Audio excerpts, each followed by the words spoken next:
Well, welcome once again to Plato's Dialogues, where we're seeking to foster a life of the mind. Today, we're really excited to have on Mr. Matt Fradd to the show.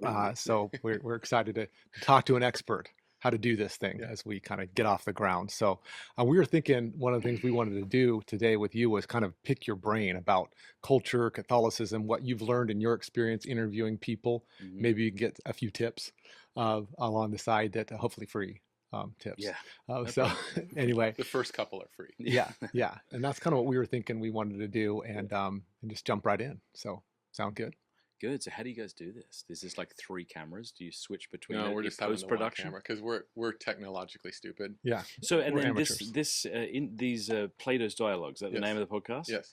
So will they only exist when the two of you are together with a guest? Well, we'll sometimes have a guest and sometimes not have a guest. Yeah. Sometimes it'll be just the And- two of you. Yes. And when it's just the two of you, do you plan on doing Skype? See that? Yes. We- See yes. that? Yes. I we are meant going to do Skype. Skype. That's- Two side by side, but yeah. I actually blessed And actually, someone. one thing we want to experiment with, which we haven't obviously even done yet, is we want to have a Plato symposia. We have like multiple people, and then we want to have it be like Oh, we that's don't know terrific. what the topic's going to be. Yeah. Mhm. Just we have a group of people, and let's sit down and just see what happens, and then Mhm. give people kind of turns as the topic develops. And then Which another is thing- which yeah. is the dialogue where they talk about love and everyone's drunk? That's That's the symposium. Yeah, symposium. we could do Yeah, that. we don't want to be naked and drunk and Okay. have like an orgy type experience, Yeah. but we were thinking of maybe a little cleaner. Sure. I mean, we'll take that tip into consideration Water if you have and that tip. clothes. Yes, Yeah. yes. But yeah. Yes. And then Good so stuff. another idea we thought might be unique is when a certain point when certain viewers get really interested and they have a question or some burning issue, Mhm. especially maybe if we know them or if we correspond with them, they could be a guest, Oh, the actual viewer, good. and Another thing you can do Yeah. is this okay if this is part of the interview? totally. Oh, absolutely. We're Um, going with whatever happens. The other thing you can do is you can set up like a Google number, Yeah. and it's essentially a voicemail where Yeah. people can call you and leave voicemails, and they end up being recordings. And so you Mm. could even do a thing where you play their voice. Nice. Oh, that is great. I and love we'll that respond. idea. If I was a little more organized, I might do that. But, You should do that. And then the other thing we thought that would be good is, and we'd experiment with this yesterday, is we have like a quotation, Mhm. and then we only get 10 minutes to talk about what that means, and that's it. Ooh, so there's a Yeah. Catholic podcast called Catching Foxes, Okay. and Okay. they have something called 10-minute topics, Okay. Ooh, and I like that. nice. And so Yeah. they'll have their guests give different topics, and they're set a clock, and they Yeah. can only talk about it for 10 minutes, Yes. which keeps it agile. Yes, I like it, exactly. yeah. Exactly. So we did Chesterton's quote, "The problem with capitalism is there's not enough capitalists." Okay. And we talked about that for, That's for 10 cool. minutes. It was fun. And Yeah, it's yeah. good also to have the 10-minute limit for my Yeah, bro. it helps you be sorry Yeah. for your. For my bro. Oh yeah. Yeah. Helps you be concise, and Diarrhea also if mouth it over starts to here. get boring, people know it's about to clock over. Yeah, exactly. Hmm Exactly. Do you keep this here just so it looks good? No, I had this because we interviewed Mark earlier, Yeah. and he likes to smoke. So do Oh. I, and so do you. Yeah. But he thought about possibly smoking in here. Yeah. But then he thought, well, probably better not. So Ah. we smoked out there. But this Okay. is still here. Nice. This was a gift from Jared Goff. Wow, Jared I Goff, love this. man. It's such a beautiful thing. Kind of around. Yeah. Plato can in weave spirit. him into every paragraph. He's like kind of our other brother. Yeah. Yeah. Is the way. Yeah. Yeah. We're He's gonna in Italy right now. Okay. What's he doing? Teaching? His daughter, who's a virtuoso pianist, is over there doing Wow. piano Wow. stuff. She's amazing. Yeah, she Yeah. is incredible. Are they COVID kind of crazy over there? Not too I don't crazy think because so. they're over there. So No, but I mean in Italy. Well, I know you can get there. actually, I don't know what yeah. their I restrictions would are. imagine and all Europe's similar to Portland. Yeah. I don't know why I think that. Yeah. Prejudice, probably. Yeah, probably. Anyway. Well, let's kind of jump in. I mean, to me, one of my thoughts is I have no idea, and maybe you have no idea how many people have you actually interviewed in the last few Oh, years? that's a good question. I tend to do, I'd say on average over the last couple of years, at least in student, it's probably been a couple a week. Okay. Sometimes it's one a week, sometimes it's three, sometimes Uh-huh. it's two. So I don't know. That's a good question. Maybe since I began a couple of hundred. Okay. I'm not sure. Wow, that's a Yeah. lot. I Yeah. want Yeah, maybe I'm wrong about that. something we observed from yesterday is, and this is respect to you, is Mhm. it's exhausting to interview and to talk and Yeah. to think. Right? People think, oh, thinking is easy. It's like sort of like I used to think about floating in a lake. I thought I can float out there forever. And so one time I tried to swim across the lake in honor of my grandpa Gene, my Yeah. mom's dad Gene McCurley, and I got to the middle, and I thought I was going to die. And fortunately, I went with 2 lifeguards and swim coaches, so I knew Yeah. I wouldn't die. Mhm, And because I thought I could just go to, and kind of float, and you could do that forever. mhm, But when you're breathing like this, because you're so tired, you can't float. mhm. So it's Yeah, very it is. tiring. Yeah, conversations, Yes. especially if you're going to record them and want them to be mildly successful, have to be somewhat like Mm. you have to be trying Yes. somewhat. Mhm. Yes. Mhm. I have long form discussions on my show, so we just released one with Matt Bruinger that was over 3 hours. I tend to find it's usually after the first 20 minutes or 30 minutes that the conversation begins. Mhm. Yeah, Um, absolutely. And then when you've almost forgotten about the cameras, that's when you know you've hit a sweet spot. Yeah. Yeah. That happened with Mark, actually. I Yeah, it felt did. like It did same happen with Mark. exact experience. And it happens with teaching. I've noticed when having Socratic dialogue, the first 20 minutes are just painful, it feels like. And then you finally hit something that Mhm. everybody's now connected with. Yeah. But it takes 20 minutes I to get completely into agree. it. Yeah. When I taught at Torrey at Biola, Yeah. we had those 3-hour sessions. Is exactly 20 minutes until anything decent started happening. So maybe we should put the clock on 20 minutes. And yeah. Yeah, then just scrap the first Yeah, 20 minutes. Exactly. Well, going back to your interviewing hundreds of people, I guess maybe I'll just start with, to me, it was a bigger question I had for you when I was thinking about this is, what are some lessons that you've learned throughout this process, just about yourself, life, the world? Oh my goodness. And I mean, that's a big one, obviously, because maybe we should just start, what have you learned about yourself? Maybe we start there. Yeah, I could It's a try big one that. too, but instead I of think- God, the world, everything. Yeah, I just- think when I began Pints with Aquinas, there was certainly like a pressure to know a lot about Aquinas, and I was very aware that I didn't. Mhm. So trying to decide what I was and what I could offer people, and not wanting to fall into sort of an ego of like Mhm. pretending to know more than I Mhm. did, which I certainly did and do, I'm sure. Mhm. But But you don't come across like that. That's one of the things I love I hope about you is so. it feels like you're humble and you're coming at it like a normal person, just Good. asking questions. Yeah. And that's what I love Yeah. about what you do. Yeah. So, but I think like just podcasting in general, like it's just opened up this whole world, hasn't it? Like Mhm. prior to high speed internet, when could you listen to a 3 hour conversation or a 1 hour conversation even? Like a lot of it was snippets, Mhm. not just on like news shows, Yes. but even like EWTN. When I used to publish books with Catholic Answers before high speed internet, at least how high it is today, high speed it is today. Like even EWTN, you knew that they would ask you things and you had your soundbite. Mhm. Right. And so what I found interesting is when I would bring people on who have published and who have been, in the Catholic book writing and speaking circuit, is they would have their answers, and they were very good answers, and they were very well put together. So a lot of it was breaking people out of that. Mhm. Okay. I And see. so now when I book people on the show, they say like, what does he want to talk about? And Matt, my assistant who kind of helps me book them, says like, there's no plan. Mhm. Yeah. There's like no Open-ended. plan. I Yeah. don't want any, I don't, Yeah. Saying there's no plan, I mean, in one sense, we kind of made a little bit of a plan. Do you have anything at all before the guest? Do Usually you like it look into depends. them or like? If I like them a lot, so if I have you on Yeah. my show, I like you a lot. I'll have no plan because I know you're good at having conversations. If I have somebody and I don't know if we're gonna have a great conversation, maybe I'll have more of a plan. Okay. But when I had Matt Bruinger on Yeah. the show the other day, I actually had a plan. I thought, well, why don't we call this, because I recorded it in July for my August hiatus. And so I said, well, what if we have people send in their questions about, questions for a therapist? And that's what we'll call the show. Yeah. Well, we did a 3 hour and 3 minute show and we never got to a question because we had so much fun. Yeah. And that's when, I think it's a That's good cool. show. Yeah. Totally. When you're having fun, Yes. that's usually a good sign the other people are having fun. Yeah. Oh, that's And then I awesome. think the other thing that I've learned and that I try to tell people who ask me advice on podcasting for what it's worth is like the more you can just be yourself, Mhm. the more successful you'll be. Because I think the more, generic you try to come across in order to capture everybody, Mhm. the more you'll be as interesting as dentist art or Yeah. hotel advertisements, Right. which aren't music in interesting the and elevator, aren't whatever, yeah. offensive and, That's No, good. that's good. It's weird, the power of spontaneity, because when I teach, I don't have a lecture written out, right? And so, I have something that I read that I'm fascinating for myself, and then whatever I teach, there's like a couple things I kind of want to convey, but then stuff spontaneously happens. I'm thinking in the moment. In the beginning, were you like that? I've always been like that. Even when you taught your first class? Yes. You knew that was the way to go. I tried writing lectures, and I always found like I would start thinking, and then I would go off it, and then I wouldn't know how to get back on it, and it would be like Frustrating. It would be frustrating. I like that. So just Yeah. like, here's a couple of peaks Yes, like I want to one or get two to. things. Yeah. Yeah. And that's probably true of the podcasts I do as well. Yeah. But the I just think that a lot of people in a certain way sometimes think thinking is analytical, where you've like got principles and you work them out and there's logical, and there is that for sure. But thinking is also spontaneous and intuitive. and I think we should trust and believe, right, in intuitions in a certain way. It doesn't mean when it first comes it's automatically true, but it might be an insight that you couldn't work to, that just occurs by inspiration.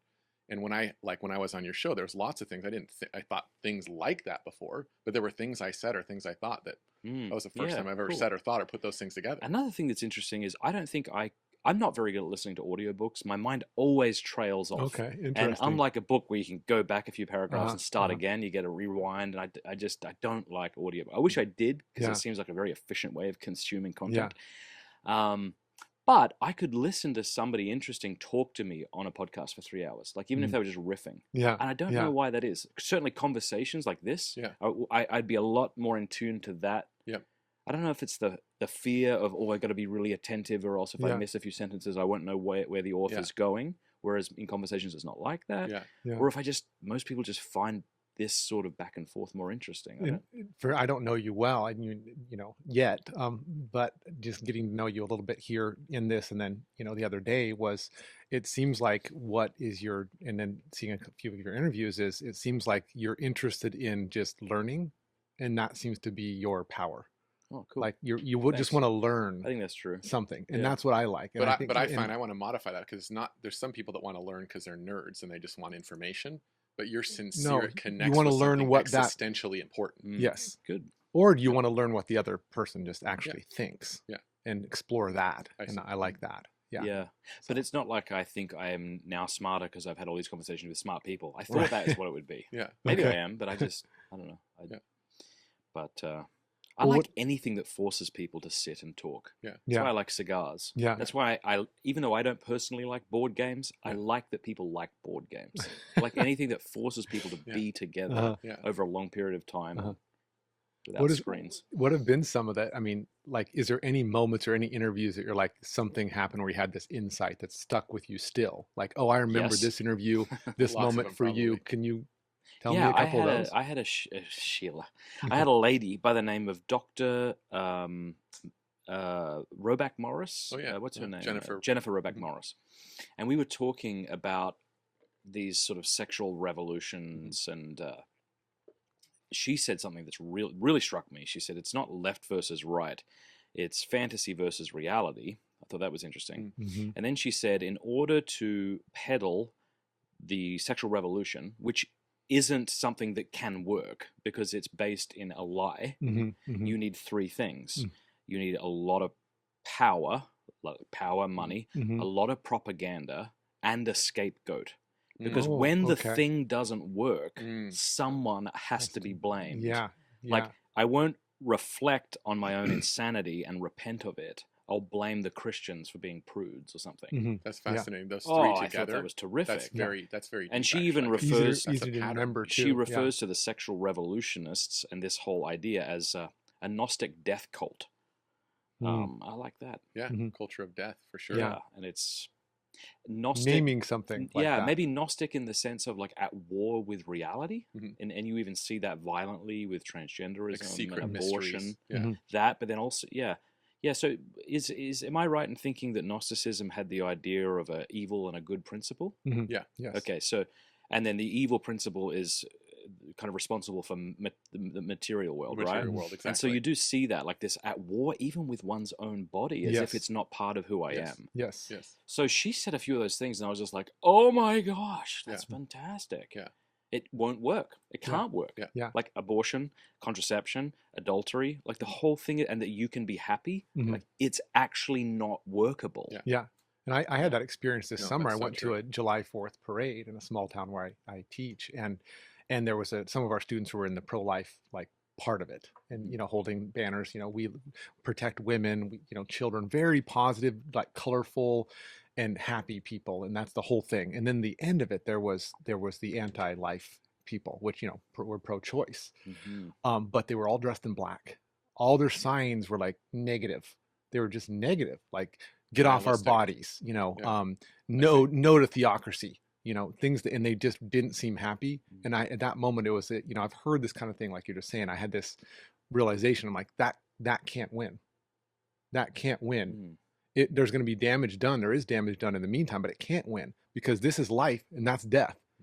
Literally, it was like that the symbolic representation, symbols, words, phrases, aesthetic, everything was And do not you think? positive. But I think the Gnostic thing is precisely that, and this is in history, is like the belief that good isn't the source, the beginning and the end, right? Mm. Just evil's always been there. The kind of the dualistic worldview is always pessimistic in the end. It has to be because evil has to be there. It can't. It Okay, I can't. see. And do you think that was it had like I'm just trying to think like how if there was something promoting like the Women's March or something that we would disagree, like for example a gay pride parade, and then let's say there were Christians there speaking against it, wouldn't you see the same thing where you would have a lot of seemingly positive messaging from the gays and then hellfire and brimstone and repent from the Christians? Yes, I think that can be a message. So then doesn't that go against your theory? It would go with it to me, is that this is winning. This is the recipe. This is how to You win. mean Be like pride that. parades are winning because they're positive? No, in culture. Our message, which is true, okay, has to be couched in such a way. But it would be negative in the gay pride parade. Yes, it would be negative. So then it would lose because it's not being true to itself. How much? Is that what you're saying? Yeah, it feels like that. Okay. How much would the fire and brimstone? How much progress or fruit actually comes from holding, huge, what pictures of abortions are that show the blood and the horrible, disgusting. I'm a fan. I'm a fan of that. Really? Yeah. Okay. Why is that? I would say, I would qualify and say, I think people should know what it's really like. But what I'm not a fan of, like when I was in St. Louis, when we were outside the Planned Parenthood clinic, there was a guy, there was all these Catholics just praying peacefully, the rosary and everything. There was this one guy, and he had a giant picture of like a cut up fetus. I see. But he would menace people with it. Yeah. The car would come up and he would like put it in their face and do this to them. So maybe as opposed there to should me, be where some sort of context. Yes, you're that's what I'm invited saying. in to Yeah. see. Exactly. Yeah. So that's what I did. I said, I want to know how bad this really is. So I found a video for myself in the privacy of my own to see this is real. This is what actually happens, which is disgusting and horrible. But I need it because I have a pathetic imagination, right? And I need to feel the depth and I need my emotions to be commensurate with the object. Because I don't have a good enough imagination, I need help. Which is I love the Passion of Christ, even though that is the way I see Jesus, right? And Mary Magdalene and the others are those actors, but I need help because I have a bad imagination. So I wanted to see if a weak one. I mean, I want to understand what you're saying because I'm wondering, because it seems to me that like the reason the sexual revolution can't work is that it's a lie, and lies don't work in things that are real, like reality. But it sounded like what you were saying, and maybe I'm misunderstanding, is we'll win if we're positive. But that it's got to be more than that, right? I don't want to say that because the gay enough. pride thing, that's all based on positive sloganeering and lies. I don't want to base it simply in the appearance or just mere positivity. It has to be rooted in the truth. Obviously, that's the ultimate staying power. Is the truth is real. But the mere positivity is exactly like Jennifer Obuck more said. That is one of the tools, and we know Satan comes as an angel of light. He looks positive. He looks good, right? And that's part of the fake power that has to hold it up, right? And that can last. Obviously, think about the pagan civilizations. Think about Rome and the pagan civilization. I mean, that lasted for a while. But it was fake, and it eventually did get destroyed. Yeah, right. It's not to say to not do anything either. We have to be thoughtful in what we do and when we do it and how we do it and how we say it. But it was just stark. It was so stark in that parade. But and to your point too, I think we're seeing these pro-death demonstrations become increasingly disgusting. Yeah, people they are drenching themselves with blood and.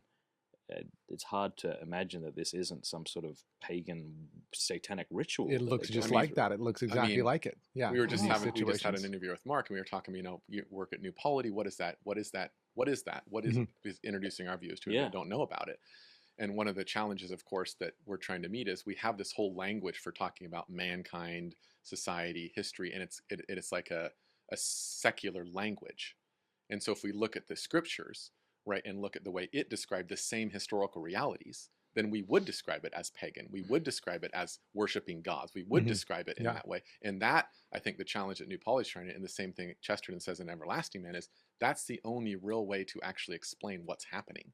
Is from the point of view that God revealed to us. That's the true way of looking and interpreting history. And so it is pagan. It's not one option. It's not like pagan. It is pagan. We don't call it that, but that doesn't mean it's not that. So what do you do in a day and age like this when you want to seek allies where you can find them? While denouncing whatever falsehoods and wickedness they're involved in, right? So I personally have a great deal of affection for David Rubin. He's been on my show a couple of times. I like him a lot. But he's also a sodomite, and he also has children through IVF. So do you think sometimes we're too quick to draw a line in order to make it very neat and very clean? So we have the good guys here and the bad guys here. When it's like, you know what, like Ben Shapiro is saying a lot of great things, and I'm really glad he's saying them, because apparently many of our prelates and Catholic leaders aren't, including myself maybe, you know? So, and he seems smart enough to say some things that are true, and yet he also says many things that might be false. So what do we do? Well, I would say your son articulated the principle the other day when he was having the conversation with us about Harry Potter. And it was the Philippians verse: whatever is good, whatever is true, dwell on these things. And we need that wherever, because you know, the good is God, the truth is God, justice is God. Those things are God. We might not call it that. David Rubin's might not call it. I don't know. But those are God's communion with us in life. So we need all that we can. And I like to be, as a Catholic, ecumenical, if I can use that word. Like, I appreciate all my evangelical friends, even though I argue with them about the Catholic dogmas. Right? They believe that Jesus Christ is King. They believe that there is a mystery, and that's a Trinity, and that we are meant for life with God in heaven. They believe all these things. So I would say wherever we find that, those should be allies. To me, it's the... Because, you know, when they would talk about, I think the analogy was it Augustine or who used it, about plundering the Egyptians' gold? Was that what, I don't know if that was. But the difference is, like, the Egyptians were gone at that point. Like, you weren't continually interacting with them. And the difference here, though, is we're interacting with and promoting even people who have gold, but also not gold. That's a little different, isn't it? Yeah, I see what you mean. We're in the midst of, it's a lot more mixed now, because we're a post-Christian culture. We do ultimately have to root, I mean, all the rhetoric that we do has to be rooted to dialectic, like Aristotle said. It has to be connected to logic and truth, or it's manipulation. And that's going back to the gay pride parade thing you were talking about with me, with the positivity. Mere positivity, if it's not rooted in truth, it's just in propaganda, is manipulation. It has to be rooted in truth, logic, dialectic. And that means you have to call things out as this is wrong, which is unpopular and feels negative. But you do have to say, this is not that. This is that. And I think sometimes that comes across as negative, just calling it out. And you might have had maybe inside some of the questions there when I was talking, that maybe is what I was thinking, and clarifying that. But I was just thinking as you were talking, we have to be able to call out, this is that, and this is that. This isn't that. That's a negative thing, right? And you're negative for saying that. But positivity is merely is necessary, not sufficient. And sometimes it's not necessary. You have to be negative. Another thing you have to. Learned from an interview, which I think would be interesting, is I forget where the fella got it from. It was some businessman wrote a book, and he talks about the circle of concern and the circle of influence. Have you heard of this? So you think of the circle of influence, which is a smaller circle within a much larger circle, which represents your set circle of concern. Right. So and the more attention you give to the circle of concern, which you actually can't do anything about, the smaller your circle of influence shrinks. So if I spend my days listening to Ben Shapiro and wondering what the Pope said, but I'm not attending to my family or my town or my children or what they're involved in, then the influence I could have shrinks. Whereas the adverse is true, that the opposite is true. If I put attention into what I can have any sort of control over, that expands. Redounds. It actually expands. Isn't that interesting? That's very interesting. And I'm afraid Very because of helpful. YouTube, and I'm noticing this because of my August off the internet, it's like I'm not concerned at all, because I don't know what Pope Francis is saying, and I don't know, and I don't really want to know necessarily. Maybe I do, but I don't want to know what Joe Biden's saying, and I don't care. And I'm just a lot more in the now because I'm forced to be. I completely... And my days are I never thought of those concepts, but I think I believe that, and that I 100% agree with that perspective. And like, I have to get the news from him because he actually cares about the news, whereas I have not been in the news since before the Ukraine war. Like, I have not watched. Did you make a conscious choice to remove yourself? Yeah, at some point. I'm more like a conscious choice not to get back in. It occurs like I could watch, not. Who cares? Right. So was that difficult for you to make that choice in the beginning? I've for years I've been like this. I'll get obsessed with something and then try to figure it out, and then I'll be in the news constantly, and then I'll retract Alex for did that 6 with months or a year. with at the beginning of the COVID narrative, when some of the Jay Bhattacharya Yes. studies came out. You were totally obsessed with that. Yeah. Actually, it was helpful and served our family, which is that interest, that Yeah. influence. You should have influence That's over it. it, yeah. It actually helped me. Yeah. It helped my wife, helped my mom and dad, in that, and then you kind of got off that. Yeah. But But we all know it's always funny to talk about people, because then we realize we are them. Yeah. But it's always We are people. we all know people who are just for 24 hours into the news, Yeah. or you'll hear stories of the doctor told my mum she has to stop watching Fox News because it's bad for her health and things like that. And so maybe getting angry feels like you have a control over the situation, which we like. Yes. Yeah. But the opposite happens. You Yes. end up losing control over the only thing you could have any sway Yes. over. Yes. Which ultimately, So- to me, is you have to have control over your own behavior first, being responsible. I mean, that's being a Christian. I'm responsible. I have free will. I'm responsible for my choices. I have an influence over what I do, Yes. right? And then it stems out from there. Yes. As a father, as a husband. Justice, sorry. Yeah, go for Oh, it. sorry. Yeah, absolutely. Yeah, but see, it's also the case that, because I remember my parents would try to justify their amount of news intake when I was a kid. It's fun. This is back to, well, not back to, but Nietzsche's ressentiment. Yeah. The idea that you make a virtue out of what isn't good, Right. right? Mm-hmm. Especially when, or when you find yourself impotent to attain a particular good, you demonize that thing, right? Mm-hmm. So I see that in my parents. Well, I saw it as always watching the news. They're like, well, don't you want to know what's going on in the bloody world? Yeah. You have Yeah. to somehow make a virtue out of this thing that may not very well be virtuous at all. Mhm. And you have to demonize those who would question the thing Yes. you're doing. I don't mean to throw my parents under the bus there. I do the same thing and maybe more than they did. But is there something to that? Well, it would be nice to stay up to date with events. Mhm. I think I like your two circles thing. Yeah. And as you know, I guess one term that could describe me is I'm a localist. I was Right. just thinking of And so- localism, subsidiarity. And I as remember you're talking. Chesterton has this analogy, and I think it's in his book on called Heretics, Mhm. and he talks about how it's really popular. This was back in the the teens. He wrote this, 1910 teens. I see. And he said that people have this love of humanity. They love Chinese people. It's all abstract. It's all way out there. There's not actually their neighbor they don't love, right? Who's next to whoever that is. That's I love these people. And I've had experiences with the transgender movement, Mhm. is people saying that they love transgender people. And then I say, well, how do you treat the actual transgender people you meet? That's Mhm. what matters. I don't Mhm. care how much you say you love it, because then when I say I'm against the transgender movement, right, then they automatically think that I'm mean to transgender people. I'm saying, you don't know how I've ever treated transgender people. I've only treated them with kindness, respect, compassion, right? Mhm. I've never treated them. And so they replace the concrete with the abstract. That's Dostoevsky, right? That's in the Brothers Karamazov, when that elderly priest, is it Zosima, Mhm. Yeah. is chatting with the old ladies, and she says, "The more I love humanity, the less I can stand the people in my own house." Mhm. It's a One trick. chews It's too a trick. loud. Very one, good. It's the exact Yeah, opposite. excellent When you connection. get pissed off at something that's going on in the news, Yeah. what does that actually do? It's like intellectual masturbation. It doesn't Yeah. do anything.